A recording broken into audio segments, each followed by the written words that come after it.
Live. All right. Good afternoon, everybody, or good morning. No, good evening to our guest who joins us from Vancouver, all the way on the other side of the world. I've got Brandys Evans joining me today. Like I said, all the way from Canada. Thank you for staying up late. Of course, my pleasure. We were just having a chat, and I'd love to share it with people who are joining in. Okay. That you were saying that your name it's spelled Brandys, and I totally stuffed that up when I first introduced myself to you, and you said no, it's Brandis, like Candace. Do you think that your parents were like looking at punishing you when they gave you that name? They probably wanted to find a way to get me to speak up. That was probably what it was.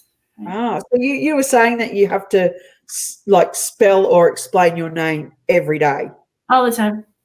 All the time. Yep, because you don't see the S. Most people don't see the S, or they're trying. It depends on if you're a phonetic reader or a whole language reader. Depending how your brain picks that up, it will depend on how it comes up. So either I get Brandy and have to add the S, or I get Brandys and have to explain that. Yeah, well, you did it with such grace that it was like I didn't feel silly for doing it. Now, for those of you who are joining us, a little bit, we're not here to talk about Brandis's name, although it is an interesting story.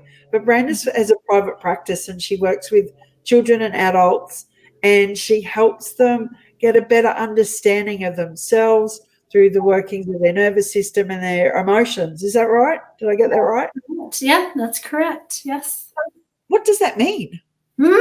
That's a great question.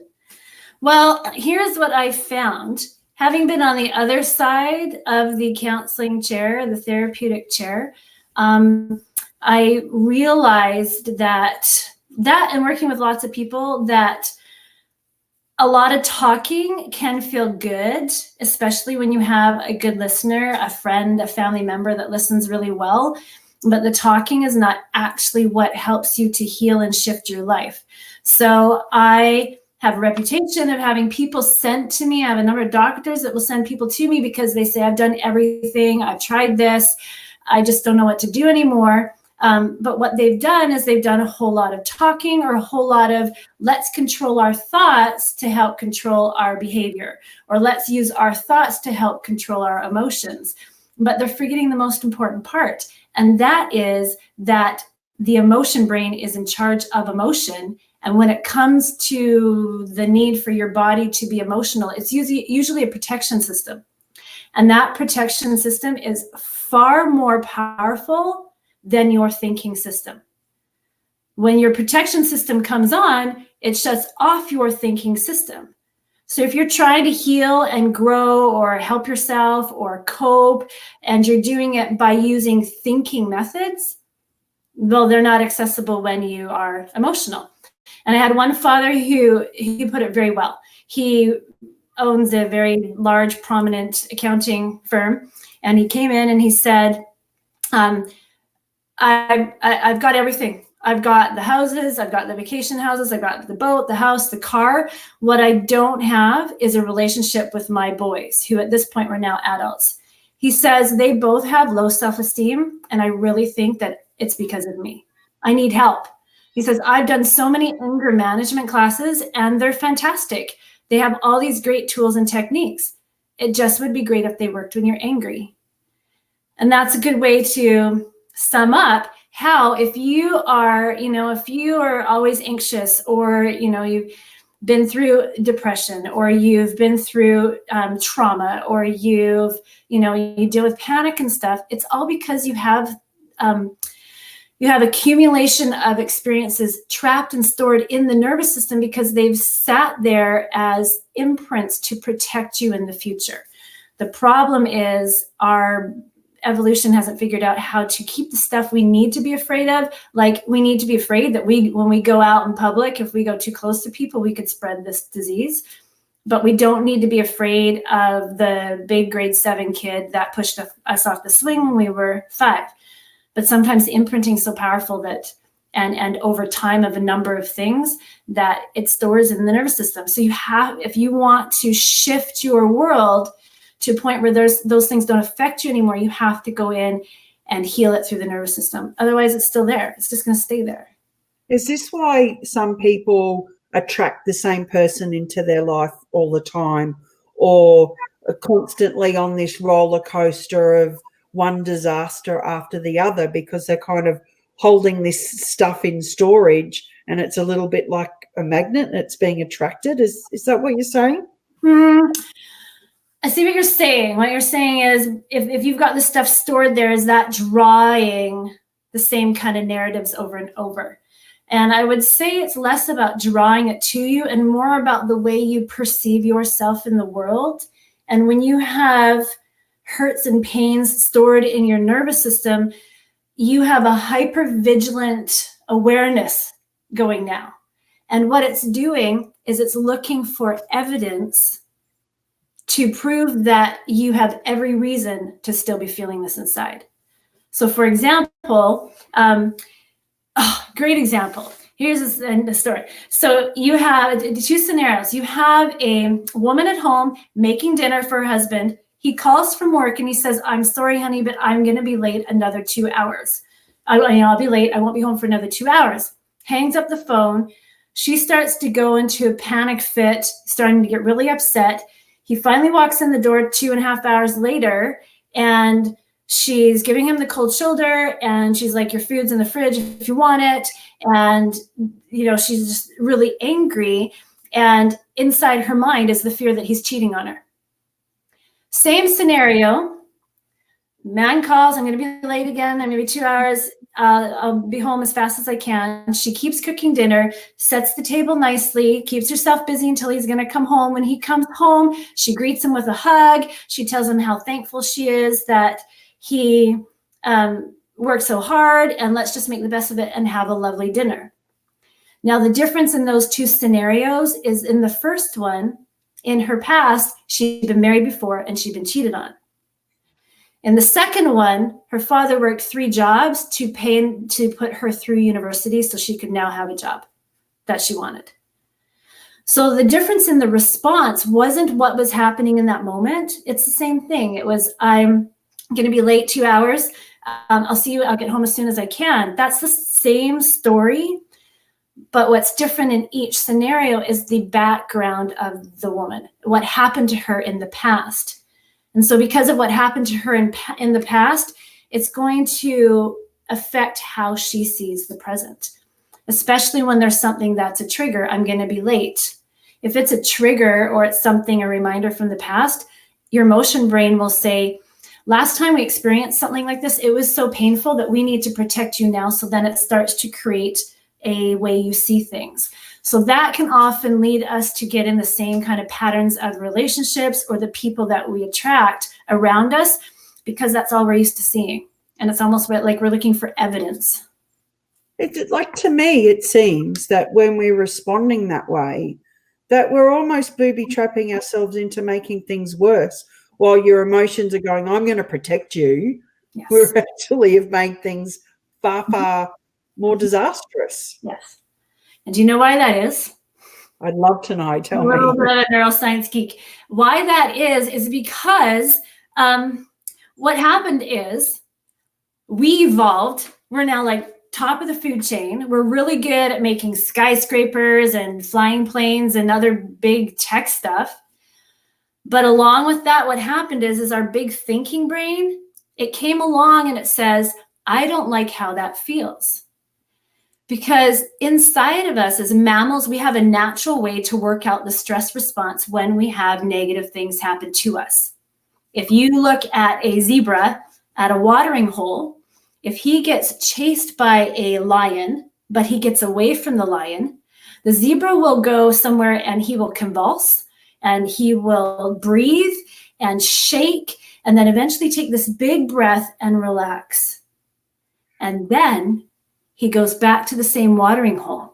He doesn't go, "Oh no, there might be a lion at that watering hole. I can't go to that watering hole anymore." He doesn't go, okay, I can drink here, but I've got to watch like a bird. I've got to watch. He doesn't. He goes back to the watering hole to drink. So all of us have inside of us that natural ability to work it out. That's when you shake when you're nervous or you have the breathing. But our big thinking brain, becoming so evolved and magnanimous, decided, I don't like how that feels, so I'm going to stop it. So what happens is that natural thing we have inside of us to heal us, it gets trapped and stopped and stored. What's wrong with us human beings? So it's not patient. No, we're not patient, are we? No, we are designed to preserve and protect and procreate. We are top of the species. Everything about us is about preserving our species. So we're goal-oriented, growth-oriented. So the thinking brain keeps expanding as we expand with it. But it's expanding at the same time. We have this other protection system that hasn't caught, like the evolution hasn't caught up.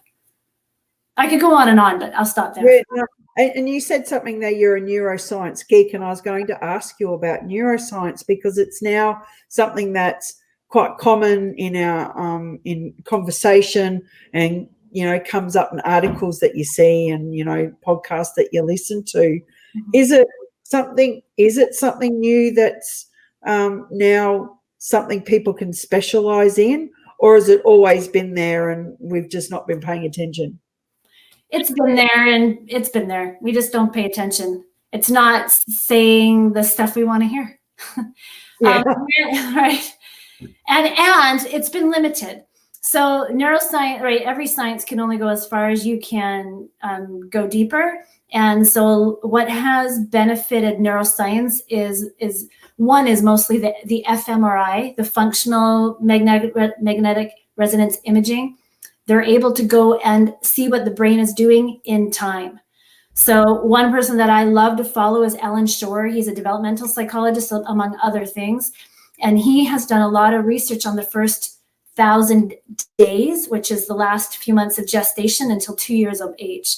And he shows the effects of the mother-child bond within the brain. I'm a bit of a developmental psychologist. Yeah. So that is the stuff that is showing and proving stuff, not proving, but it's giving tangible evidence to what a lot of us intuited in the first place. So because they now have that evidence, that allows neuroscience, being a science, they can now go and, document things. But what I find interesting, if you are a feeler, an intuitive person, a lot of it is stuff you had a sense of anyway before. We just now have science to put its little tag on it. It's like, you look back to when, they burned witches and, they hunted down women who were healing with herbs and, doing all of those things that we look at as woo-woo. Like you said, we've now got a label for it and it's actually a real thing. Yes. Yeah. So I'm curious. We find ourselves, like the words unprecedented, our new normal is being talked about as we, collectively across the globe go through COVID-19. Some of us are in a better position than others. How do we manage this process? You're talking about, this residual emotion that we've had, which protects us. None of us are really prepared for this emotionally at all because we've not experienced anything like it. Mm-hmm. Right. So what you're asking is, how do we do this? How do we do this? Which is a great question because there's no answer right now because we've never done it before. That's one answer, is there's not an answer because there's no pattern for this. But then the other one that's the more helpful answer is you treat it okay, this is what I think. You treat this no differently than anything else that comes your way. You do it one step at a time at the speed that works best for you. And always everything, I believe, with all the deep work I've done with people and the stuff that comes out, I truly believe that anything that brings pain is actually a gift. And I had a client today, they're like, what? They're trying to wrap their head around this idea, how the pain can be a gift. But what I've found is when you can be with the pain and allow it to move through you, to prove that you can tolerate the pain that's there, it will eventually wave out and over time become less powerful, less painful, the more you become tolerant to it. And through that process is how you grow closer to yourself. That's how you connect to you. And that is the source of strength, your inner power. And this is probably my biggest lesson of this was, remember I'm dating and I'd call my girlfriend and I'd do the play-by-play and help me understand this. And I'm coming from a place of, I don't know if was is the word, it could be is, a very naive, kind of very gullible person, things go over my head. So she was training me to be a stronger woman and, or one that's not so gullible and trusting. And I realized after a while that I knew she was kind of getting tired of my play-by-play, and that's cool, that's okay. She wasn't going to tell me, but I could tell. We're both therapists. I could feel it. And then I started to realize, right? I started to realize the reason I was calling her is because I had an uncomfortable feeling inside of me, and I wanted someone else to take that away. But I soon realized nobody can take that away for you. We try, we call friends, we may use substances, we may engage in behaviors, even stuff like journaling, meditation. It's all an attempt to manage the discomfort that's inside of us. So we're going outside of us to manage that instead of being in us. And what I found in all the deep work I do is when you come to that place where you stay inside you and you can tolerate that, this thing starts to happen where you just feel, the words I hear from people are hopeful, freedom, light. It's just like this aha moment of there I am. There I am, and it's okay to be with me. And wow, how powerful that feels to be with me. So COVID is huge and big. I think the great part of this is we're all in this together. It's not like, my husband left me or my kid, something happened. We're all in this together. We're all screwed up or not screwed up, but, touched by it somehow. So it's about not rushing the process. That if you feel overwhelmed, then you slow it down. You just go one step at a time. You do what you can for you first, and then what you can for others. And being women, I know women of my generation, we grew up, if you take care of yourself first, you're selfish, right? We hear that all the time, or we've got that narrative. At least our mothers had that narrative. My mom still won't answer the phone because my dad likes to answer the phone, so he feels really good, manly. So she won't touch the phone so that he can feel better about it. So in this, we're all in this together. And so take care of you first to make sure that you're as strong as you can be so that you can be there for other people. If you're hurting, if you're sad, if you're overwhelmed, that's okay. Often we have the negative self-talk. I'm a failure. I'm a loser. I can't do it. I like to think if you had a child with you and they were exhibiting all the things going on in your head, I'm a failure. I can't do this. I'm not going to make it. I don't know what's going to happen. What would you say for that child? Would you say, you're right, you're a failure? Yes, you're a loser. Yes, you're never going to make it. There's no hope. You wouldn't do that for a child.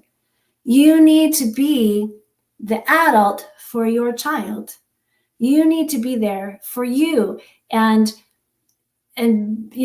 be what if you wanted to reach out to somebody and you just want them to say something, you need to be able to do that for you first. So that's my biggest thing with the COVID. Sometimes I feel like I'm not the best person to ask because I don't get rattled by stuff very easily.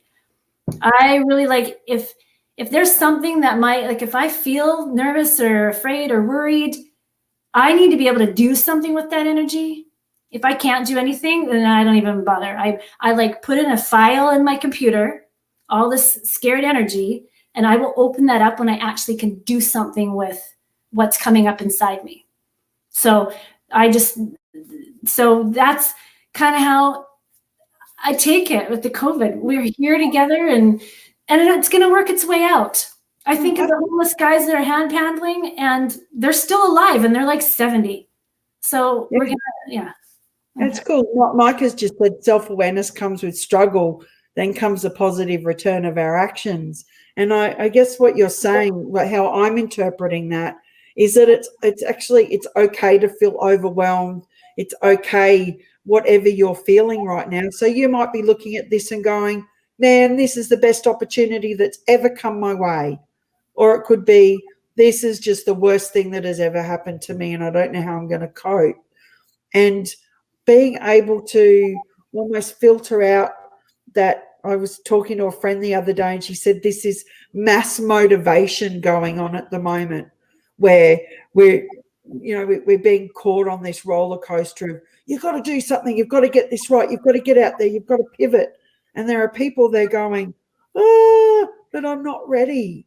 And what you're saying is give yourself permission to go, I'm not ready, baby. Mm-hmm. Because when we rush it, and I think I heard Haley say this before, or maybe yesterday, when you rush it, you're going to trip over yourself.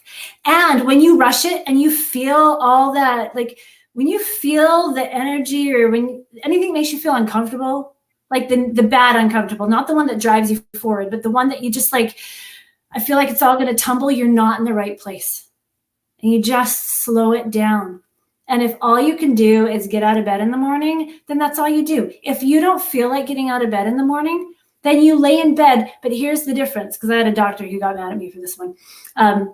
When you lay in bed, you allow yourself to. You say, I'm choosing to do this because this is what I need today, as opposed to, you know what, I'm just lazy, but I'm not, I got to stay here anyway. I should be getting out. I should be doing this. I should be doing that. And then you're shitting on yourself. Right? And it's like I often tell parents, like with teenagers, because I'm not a proponent for let's push.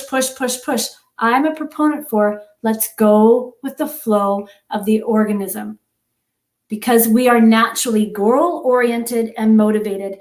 If anything's in the way of that, if you don't feel goal-oriented and you don't feel motivated, you may just need to take a mental flu break. That's what I call it.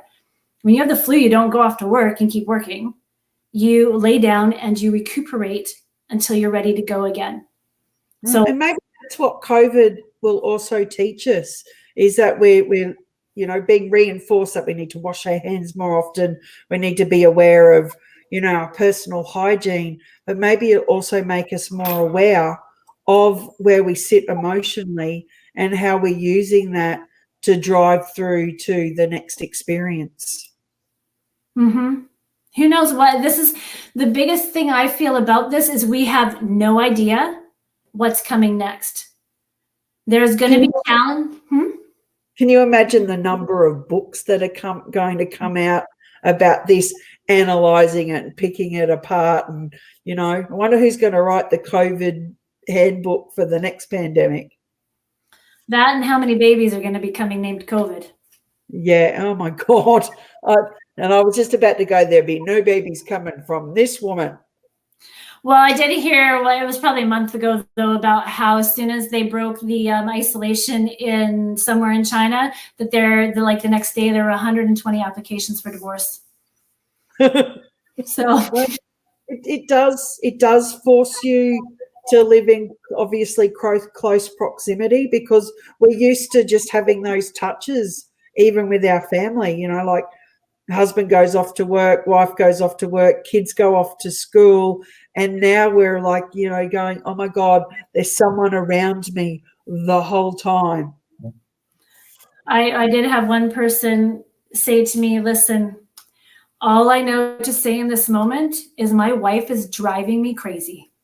So, yeah, it's hard, right? But that's about learning about ourselves. You don't have, right? Anyway. No, I love it. Tell me, is this something that you've always done? Or is it, no? No? What did you do before? Well, okay, in my younger years, I did enough school to graduate, but I never did anything, never career anything.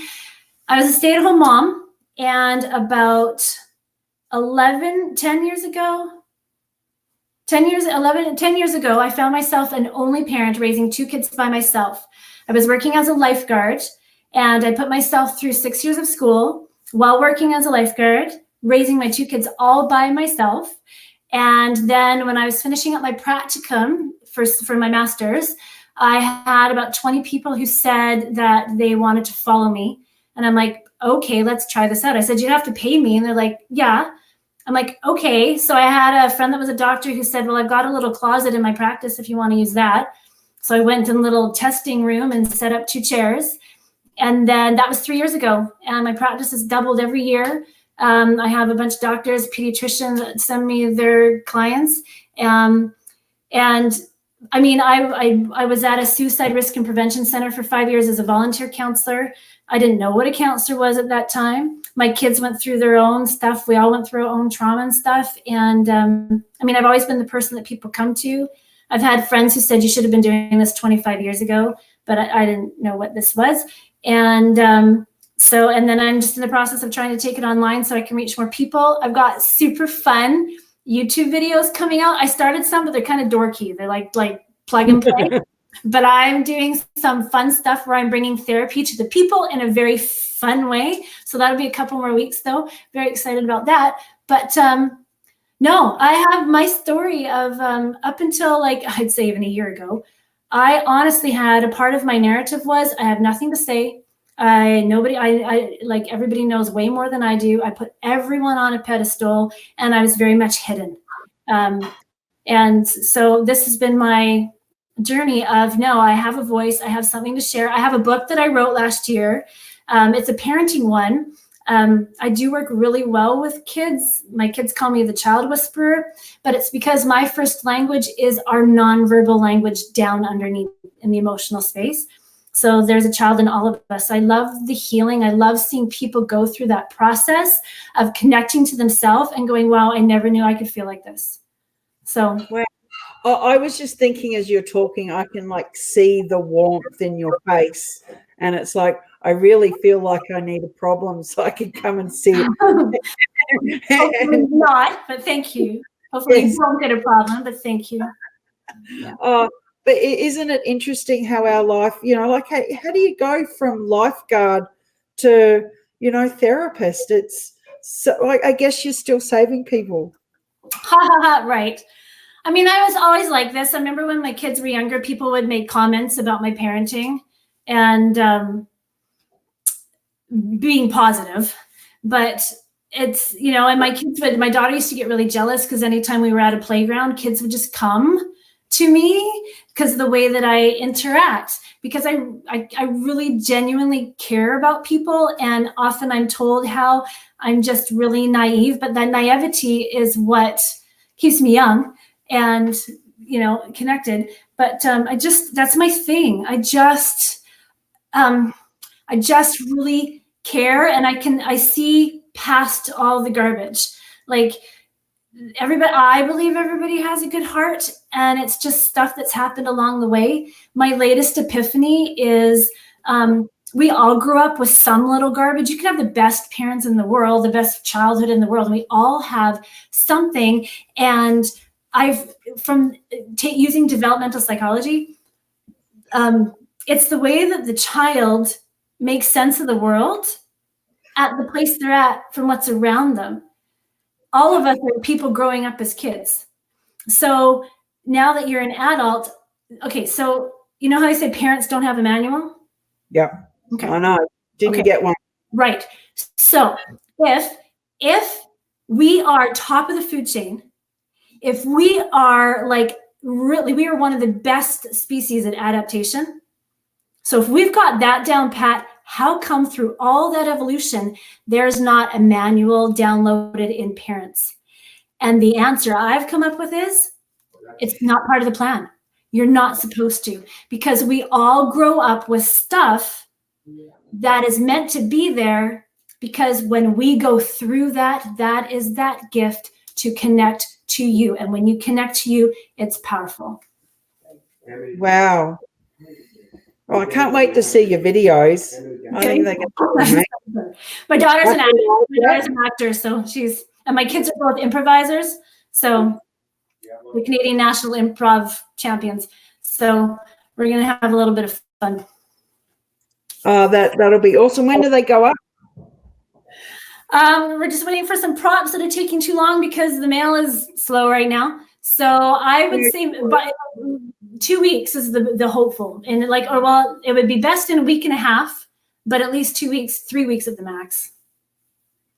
Yeah. So I love what you're saying is that the experience of being a human being is, regardless of all the therapy books and the psychology books and all of that type of stuff, it's just unique to each of us. And it's this ability that we have to learn along the way if we listen to those signposts that say, hey, you're in pain. That's actually okay.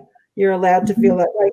Les put their therapy now is more important than ever. And just as we're wrapping up, I want to touch on how, even 10 years ago, if you said to someone you're going to see a therapist or a psychologist, people were like, oh, there must be something wrong with you. Have we changed in that attitude, do you think, where we're more open to seeking help now? It's coming, but a part of the issue has also been the therapists that you find. And with respect to my field, you can only heal as deep as the therapist has gone themselves. And a lot of people become therapists because I knew ones in school, they were doing it because of the money. They wanted to do it because of the money. Another one wanted to do it because, well, I'm smart and kind and nice. So look at all the help I can give people. I have kids come in and they're like, I am not ever going back to that therapist again because she doesn't care about me. She has her own agenda.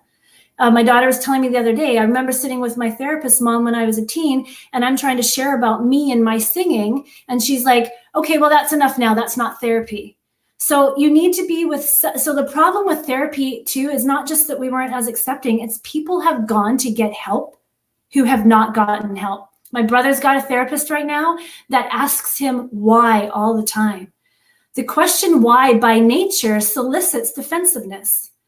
So there's a lot of therapists out there that are treating from a textbook or treating from a self-help book or treating from the next therapy program, because in my field, it's constantly flooding you that you need to train more, which is actually undermining therapists to feel like they're not competent. So you have to find a therapist, first of all, that you feel connected to. If you don't feel connected, doesn't matter who referred them, doesn't matter what accolades they have or how long their CV is, you got to know that your heart can connect to their heart or it's not even bothered. So it's kind of both. It's that people are becoming more open to therapy, but people need to become smart with who they choose. So they're not going to a specialist or the expert for advice, because a therapist should never give advice, but that they're finding someone that they feel connected to help them on their journey. Oh, beautiful. I love what you said. I know my youngest son, we went through a lot of therapy trying to find the right one. And he just go, I hate that person, Mum. I'm not, and it's like they've got, like they've got great not testimonials because you're not allowed to give those, but, they're really highly recommended. Yeah. And we just learnt to trust his gut, because what was the point of going if he wasn't going to get the guidance and the support that he needed? I was just throwing money away. Yeah. And that's a trap with kids. Yep. It's a trap with kids because it's a power over. You bring them in and the therapist has their agenda because they're a child. But kids, they read everything. And I will never work with a child unless I always offer a complimentary consult. And I tell the parent, because your child needs to come in and see me, they will know within seconds whether or not they can start to feel connected. And then in the way I speak with the parent helps the child to read me. They need to have a chance to read me, and then you leave, and then you check in with the child. What do you think? Anything less than kicking and screaming, there's no way, isn't okay, because kids don't go, hey, yeah, let's go to that therapist. Right? But so you've got to trust them. If you're saying, oh, you got to try this person, mommy loves them, daddy loves them, whoever said, they're really great, you're telling the child what they should think and what they should do. And that is the opposite of what therapy should be. So you already have shot yourself in the foot. Oh, beautiful. Thank you so much, Brandis. My It's been pleasure. really awesome spending time with you. And I hope you've got, when we were having our pre-show chat, Brandis had an icy pole, and I'm very jealous. Yes, I would love to share with everybody. You guys got it all warm down there. We're still a Yeah, little bit cold up here. we're heading into winter though. Okay. Mind you, though, I'm in Queensland, which is, subtropical. So I'm still here with no shoes on and looking out at the beautiful Yes. sunshine. For you in your winter. Right. Yeah. Well, you rock, and thank you so much for spending time with us today. And we'll be looking forward to you sharing those videos. Yes, thank you. Thank you so much. Thanks for having me on. See ya. Thank you, Haley. I hope you feel better. Okay, take care.